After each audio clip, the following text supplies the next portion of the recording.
Very good morning to everyone, also from me, Secretary General of HFSPO. Wow. Be honest, how many of you saw so many great minds together on one stage? Can you raise your hand, please? No one. Which means we are doing something very exceptional today. Thank you very much to these great minds, some of our good friends of us, for coming here. Now, this Science Summit has 4 major objectives. Number 1, to tell us how exciting is this century, this time in the life science. How big discoveries are happening every day. Even this session today probably would pass and we will have something new in the life sciences across the world. Second objective is biology cannot do it alone. Current life science includes physics, includes chemistry, includes engineering, transdisciplinarity. Third objective, nobody can do current life science just in the national context. International collaboration is crucial. And the fourth objective is, there is still a perception, even in this room, I think, certainly with the political leadership sometimes, basic science, curiosity-driven, what is it for? Does it do anything with innovation, industrialization, economy? Well, it does, but we would like to demonstrate it today as well. So I would like to invite you one by one to share with us your thoughts about those 4 dimensions of your life. What was your aha moment in this scientific discovery? What did you do with it? How did you collaborate internationally? How did you need it? What did you do with it for innovation, for example? And how much other disciplines do you need for your current science? I would like to start with Professor Francis Arnold. Thank you very much. It's a great honor to be here and to be able to address you. Pavel, I think that today is the most exciting time for the life sciences since the dawn of the DNA revolution. And I was only born a few years after DNA's double helical structure was unveiled. And that marked the beginning of a revolution in our understanding of life and how it's evolved. That scientific revolution now, enabled by technology that allowed us to visualize and explain the molecular basis of life itself, that spawned another technological revolution where we're not able just to read DNA, write DNA, edit DNA, but now we can compose DNA. And excitingly, we can compose DNA that encodes whole new biology, exploring well beyond where natural evolution has gone. I'm an engineer by background, so I want to explore the non-natural world. And so this revolution in engineered biology is empowered by artificial intelligence, synthetic biology.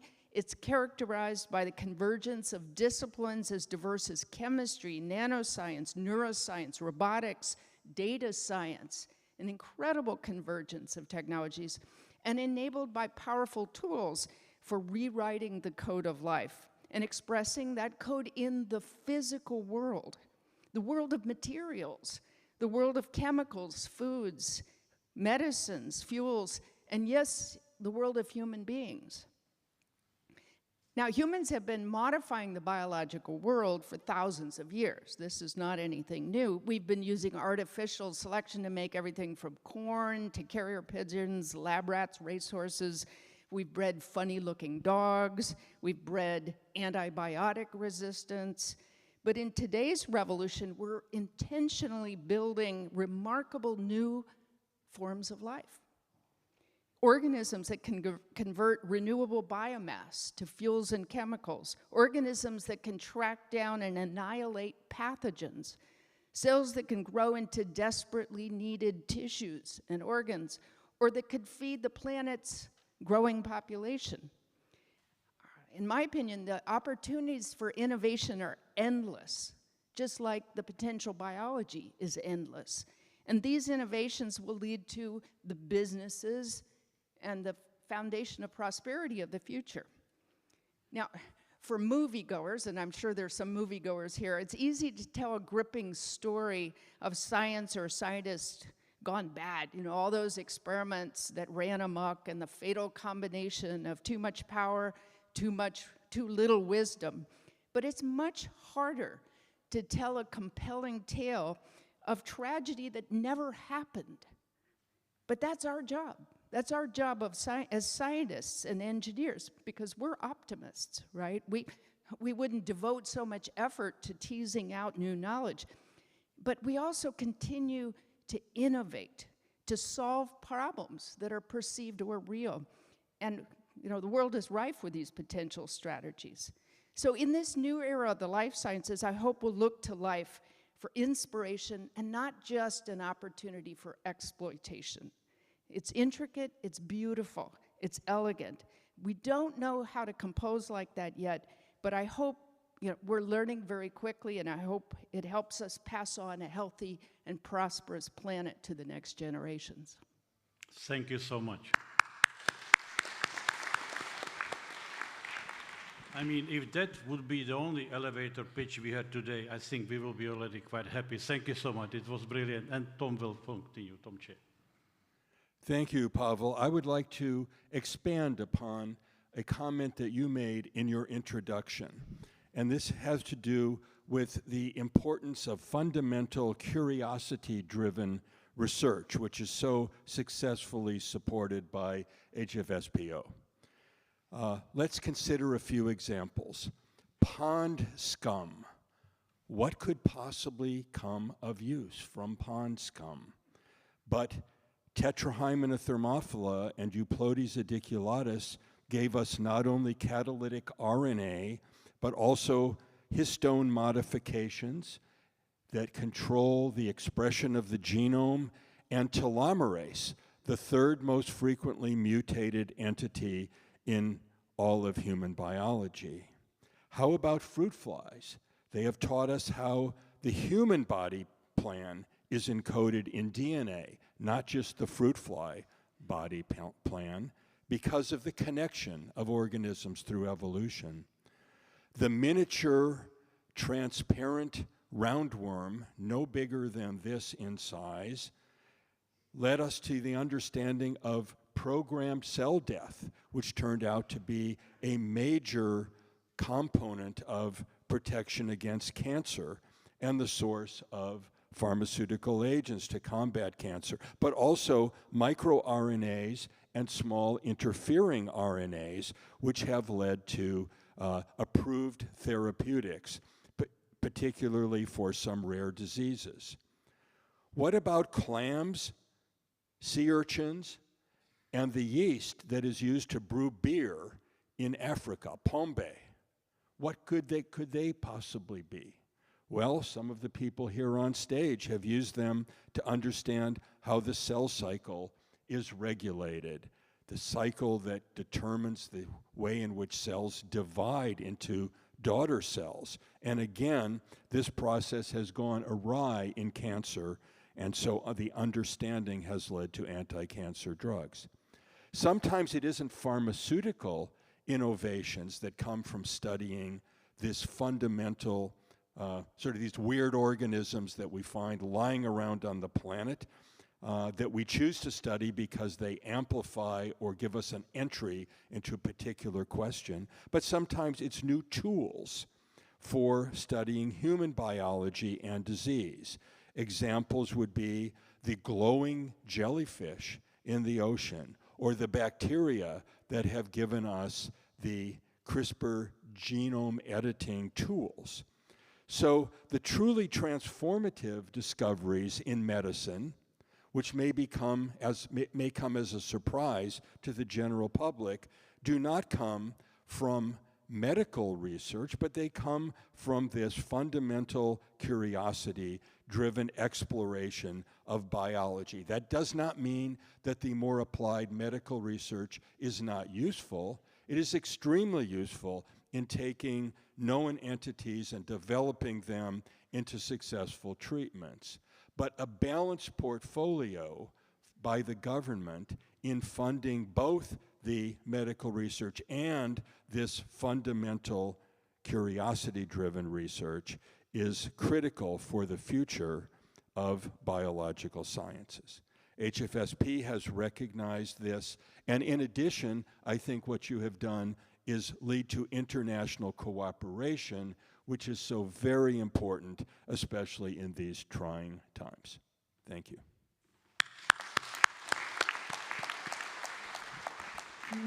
Thank you so much, and I do hope that the board members of HFSP who are in the room did listen carefully what you said, because especially that comment about funding agency having some portion of money for this basic is very important, right? So thank you so much, and I will go to Mate Chalfie. So I think one of the aspects of biology, of science in general, is as opposed to theater or opera or painting, in which there's a golden age, a time when things really flourished. It's my opinion that we are always currently in the golden age of science. It's not something in the past. We're always in the middle of it. And encouraging that is really one of the most important things we can do to allow these new discoveries. So that's my first point, that we are always right now in the current moment in the golden age of science. And we have no idea what new discoveries and new directions are going to come up tomorrow, in the next week, in the next month, in the next couple of years. The other thing I'd like to point out, which my colleagues have already pointed out, is that science is not even an individual activity. It's not an individual nation's activity. It is an international enterprise. And when we look, if I look just at the work that I was lucky enough to be honored by the Nobel, the three of us, the discoverer of green fluorescent protein was Osamu Shimomura from Japan. I was involved in showing how it worked, and then Roger Chen of Chinese ancestry developed it even further. But that's just three of the thousands of people all over the world that have contributed. For example, GFP was a wonderful molecule. It was green, hence the name GFP. But scientists are not very well satisfied by just having green. They want to have other colors. And so there was a long hunt for other colors. That was done by Russian scientists. The whole idea of where the ideas come from, where they develop, it is an international enterprise that's involved here. And I want to end, although maybe I should use this at the ending point of the session, but I'm going to bring it up now. Every once in a while, I'll be interviewed, and someone will say to me, "Who do you want to sit down and have dinner with, living or dead? Who would you like that to be?" And I think they want me to say Shakespeare and Einstein. I think that's the idea. And I always say, look, well, I'll tell you the real truth. The person I want to sit down with is a fifth grade teacher from 50 years in the future. Because I'm not going to understand anything more than at the level of maybe a 10-year-old if I'm lucky. But I'd really like to hear what's going to happen in the future. And it's programs like HFSP that are going to bring that future. And I think that's where the excitement is. Maybe I'll add one other thing. And this is carrying on from what Tom was saying, we often talk about yeast, fruit flies, worms as model organisms. I think this is a horrible name because I think it implies we are modeling something. But in fact, These organisms can model human disease, human conditions, human biology. But in addition, they lead us to learn about biology we never, ever imagined. So I don't any longer call these organisms model organisms. I refer to them, I think, by their real name. They are pioneer organisms. They show us the new ways for the future. So thank you very much. Thank you so much. Thank you. Thank you so much. I will go to Tim Hunt. So I hate this great minds business. I'm afraid my mind is not very great. In fact, my wife, I think quite rightly, says that if I can win a Nobel Prize, anybody can. And this is very true. You just have to be lucky. I found myself in the right place at the right time. And the reason why I did that really was because one of the funny contradictions of science is that if you're supposed to solve problems, right? And if you solve a problem, you don't have a problem anymore. And finding a good problem, I think, is one of the worst and most difficult things for a biologist. I'm not sure how it is in theoretical physics. It may be quite different. So I had solved a problem, and I wanted to work on sea urchins because I'd remembered a talk I heard when I was little as a first-year graduate student, that sea urchins turned on protein synthesis when they were fertilized. And then by luck, I ran into, at a conference, to a man who worked on sea urchins and happened to be very keen on bicycling. And he wanted to, we were in Cambridge, and he wanted to rent a bicycle. Well, you couldn't in those days rent a bicycle in Cambridge. So I lent him my bicycle, and thereby we became friends. And the result was I was invited to Woods Hole to teach in a course.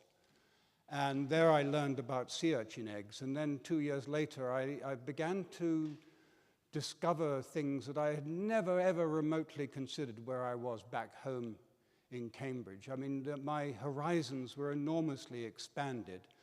And completely by chance, and I don't have time to describe it, I discovered a protein that disappeared.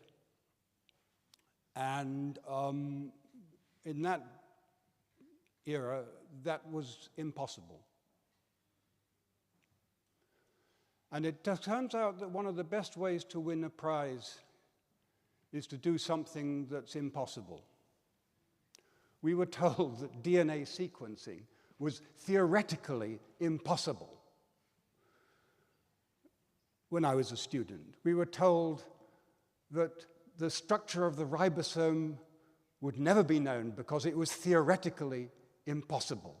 The ribosome would never crystallize, and even if it crystallized, the structure was so complicated that it could not be solved by any known means.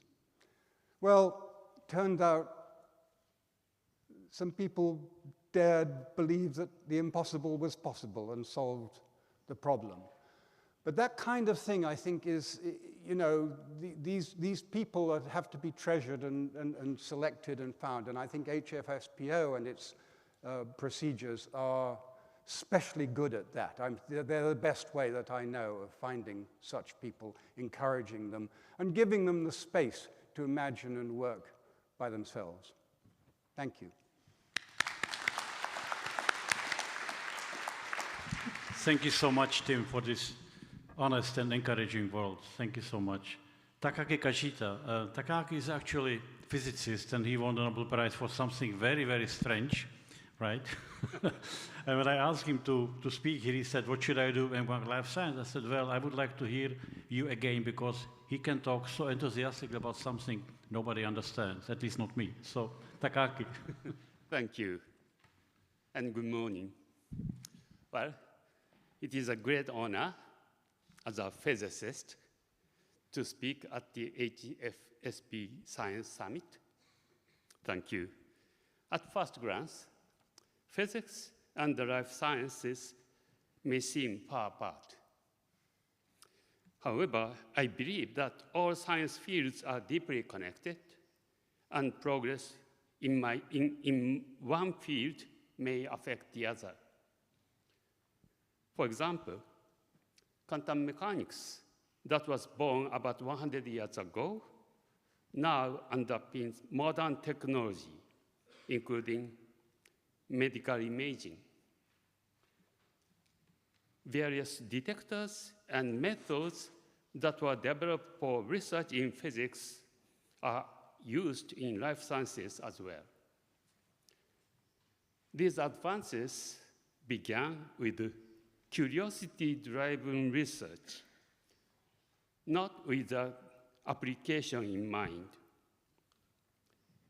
This is why supporting fundamental science in general is so important. Well, another point is the importance of international collaboration. I have been working on large international scientific projects in neutrinos and gravitational waves. They are nothing with life science, I'm sorry, but That's absolutely fine. But I believe that these projects only succeed through the collaborative efforts of scientists across the globe. I believe that the same must be true in life sciences. And actually, let us not forget the role of young researchers. Many groundbreaking ideas in science were made by young scientists who dare to change conventional ideas. Their curiosity was essential to push the frontier forward.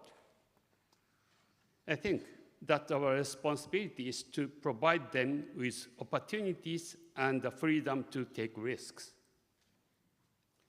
So, by supporting basic science, fostering international collaborations, and empowering young scientists, we can expand the horizon of our knowledge and build a bright future. Okay, that's all I want to say. Thank you. Very important. Thank you so much. Thank you. Next one is someone you know very well, and he has been very much supporting HFSP ideas, Sir Paul Nurse. Paul. Thank you, and thank you for organizing this meeting, and good morning, everybody. It's a pleasure to speak to you.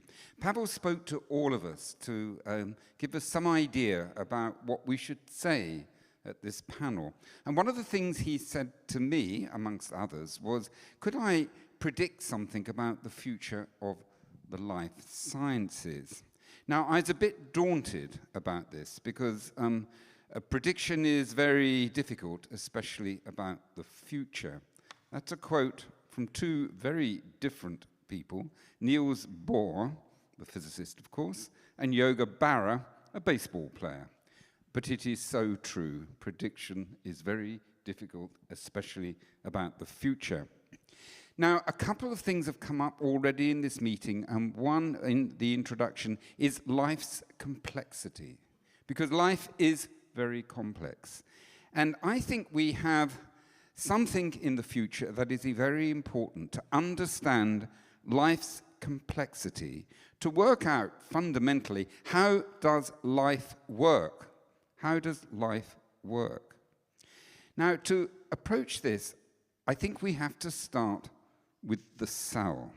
The cell is the simplest entity which can be considered alive, at least that everyone can generally agree with. So if we're going to consider a problem about what is life and how does it work, it's good to start with the cell, the basic structural and functional unit of all life. How is it that all the properties of life can be exhibited, bounded in the space of only a few cubic micrometers? This is an extraordinary problem, and I think it is one we are now approaching to be able to address. Over my lifetime, methodologies needed to describe the chemistry and physics of life have greatly improved.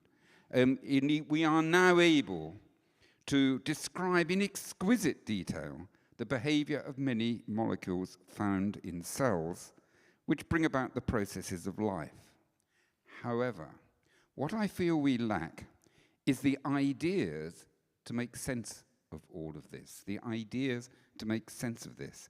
We need to generate ideas that can explain, and not just descriptions that often bewilder. Pick up any journal from the life sciences or general sciences, the complexity is bewildering. We need to understand. So as well as the molecular descriptions, we need to embrace complex systems analysis to connect the molecules together that generate purposeful behaviors, I deliberately use that word, of the cell as a whole to understand life. And this requires, of course, multidisciplinary approaches, just like HFSP. It requires a meeting of minds of cell and molecular biologists, biochemists, and together with those working on systems, logic, maths, information management, computing, and artificial intelligence, of course. But we need greater tools than artificial intelligence can provide at this present time. It really is inadequate for many of the tasks that we need to do. What we have to do is to understand how all the different biochemical processes and reactions going on in that tiny space, how can they all work in that tiny space, yet be communicating together to behave as a whole? Unsurprisingly, I would start that problem with yeast. Yeast is the simplest eukaryote. It is amazingly good for study. It is precise and rigorous in the ways that we can do things, and it's relevant, being a eukaryote, to all plants, animals, and our cells. Such a project, then, I predict will be important for this century. It pushes back the boundaries, requires just the sort of excellent researchers that HFSP attracts, and a deeply interactive and collaborative way of working, highly international, that has already been mentioned. And that's where I would like to see the future go, and I know HFSP will have a major role in delivering that. Thank you for listening to me.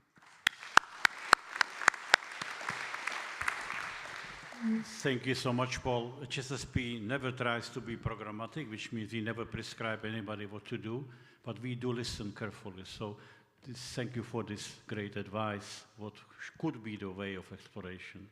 Svante Pääbo. Well, thank you very much. This is very intimidating to have to say something wise, especially about the future. But let me just, many things have already been pointed out here. Let me just bring up a few points I jotted down then. HFSPO is very much about the circulation of people and exchange of people, and that's of course very important. And I think one thing that troubles me these days is that we live in complicated and troubling times. I grew up during the Cold War, and at that time I had the feeling that the political establishment encouraged sort of scientific contact with the other side, because we felt we could influence the other side by these contacts. And I almost experience the opposite today. I feel that it's discouraged, and maybe that's something we can discuss here at this meeting, if we can overcome that somehow. Then Tom gave such great examples of one direction, I think, where science should go, and that is exploring organisms and part of the biosphere that are exotic and no one else explores. So I can really would like to support that idea. Trying to do something that seems impossible, but is actually possible, was raised as a key, sort of. And that is certainly true, but I guess the big challenge is to find something that seems impossible, but is actually solvable. And the big challenge as a scientist is to know when to stop and when to change directions. That's almost the hardest thing for me in science, to know when you should change directions. Another thing that sometimes comes to me when we discuss with politicians is this sort of contradiction or sort of discussion of translational science, applications versus basic science. And I sometimes have the feeling we should try to sort of avoid that dichotomy when we think about this. Someone said, I don't know who it is, that if applications are the fruits we want to sort of harvest from science, then basic science is a tree we plant to harvest, to produce those fruits. So that we should not see it as a sort of dichotomy. And the last word I had there was that, yes, I think we should somehow also not be shy about seeing science as a sort of manifestation of what we want to produce culturally as a civilization. It is fascinating to find out how the physical world works, how the biological world works, and it is sort of a manifestation of us as a culture and civilization, just as much as art or music and so on. It is an emotionally really engaging thing to do, and it should just be communicated in that way too. And then we will probably have the support we need from our societies. Thank you so much for this very important point. Thank you. Rich, it's your turn. Okay, well, the later it gets, the more difficult it is to find things that haven't already been said. One thing I would like to say is that I'm particularly appreciative of the Japanese, because when I was a student, I had a mentor who was a Japanese postdoc, Kazu Kurosawa, who I think I learned more science from than anybody during my career. He was really good. And I would recommend this to all students: find a good mentor, because a good mentor can make all the difference and set you off in exactly the right path. Now, I'm a huge fan of the internationalism of science. I think one of the things I always like to say is if you travel abroad and you meet a scientist, you have a friend.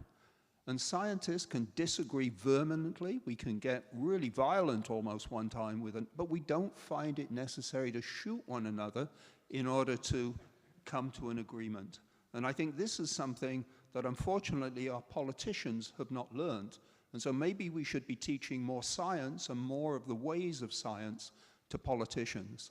And if we're going to do that, I would close by saying that we as scientists need to learn how to talk to the general public in language they understand. And I think this is perhaps something that we could teach when scientists are being educated, because ultimately you want to talk to the people who are going to fund you in language that they understand. And I think the HFSP understands this as much as anybody, but we still have to implement it. So on that note, I thank you. Thank you.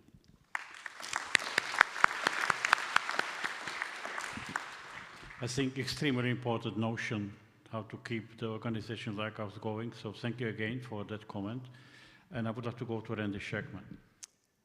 I'd like to speak to the power of the individual creative instinct that has given rise to the greatest discoveries in our history.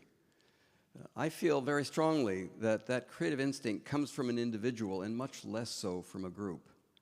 It is that creative instinct that we share on the stage here. I think all of us, and indeed all successful scientists, can recall a moment when they had a novel idea or an observation triggered a new approach that led to a revolutionary discovery that then gave them the opportunity to explore a research field with their own individual talents.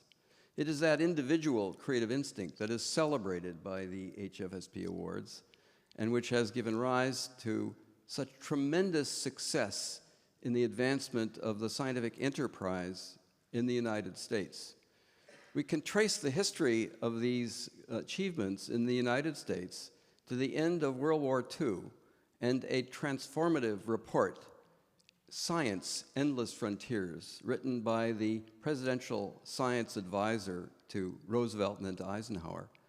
Vannevar Bush argued that the government should be investing in the individual talents of its scientists without top-down management, that they should be given the funds to pursue their own instincts and their own creative expression. That gave rise to an enormous explosion of investment in science through the creation of the National Science Foundation, of the NIH. Subsequently, in the 1950s, when I was growing up and the Russians, the Soviets, launched Sputnik, that challenged the United States leadership, and there was a renewed investment in public education and in science investment. I was the direct beneficiary of that investment, not only in the United States, but particularly in California, where we had a wonderful governor who expanded the University of California twofold during just a few years to give middle-class families the same opportunities that those families of greater means had in access to the private institutions. Through that, the United States grew to the powerhouse of science and technology in the world, a level of success that has now been modeled and, in fact, exceeded by an even greater investment in China in science. Our position, that is, in the United States, and I argue around the world, has now been challenged by a determined opposition that finds progress in science to be destructive and to be antithetical to the wishes of a majority of the population. That sentiment has led to opposition to vaccines, has led to closing of grants and laboratories devoted to infectious disease research, to closing of data available on the dangers of environmental change. That opposition has now spread around the world to autocratic governments that will model the same success of this change in the atmosphere in the United States. It is our responsibility, not just those of us on the stage, but all scientists and all people who use the mind for their creative instinct, to challenge this and to educate people about what science has done and what can be achieved in the future. It's only through convincing more people that we will be able to break through the change that we now face, particularly in the United States. Thank you.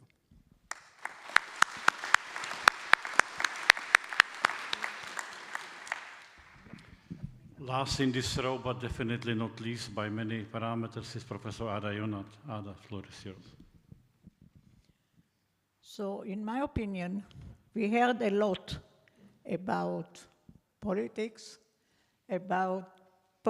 in science, about scientific work and scientific findings.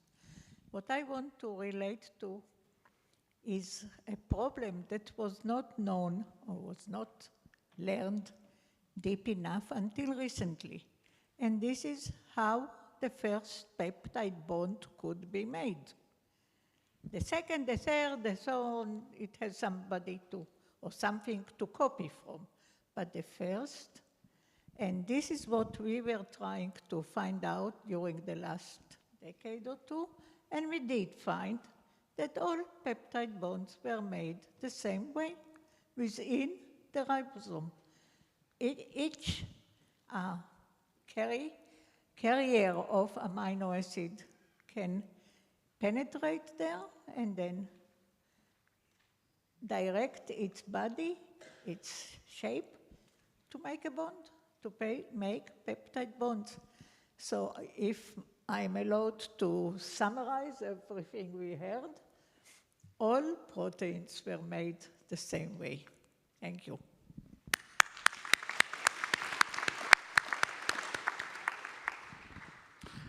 I believe that those interventions, although short, were not only stimulating, but deeply philosophical, deeply challenging.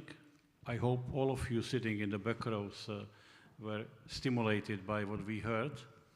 We also heard many things which are important for the organization like HFSPO into the future. Now, time is very strict today, but I still would like to use 2 minutes, maybe 3 minutes, no more than that, please, otherwise I will be criticized being in a very bad chair of the session. But I would like to ask you a question which is important, I think, for the young generation here. What is your biggest worry and concern for the next 10 years, 15 years of the life science as we understand it?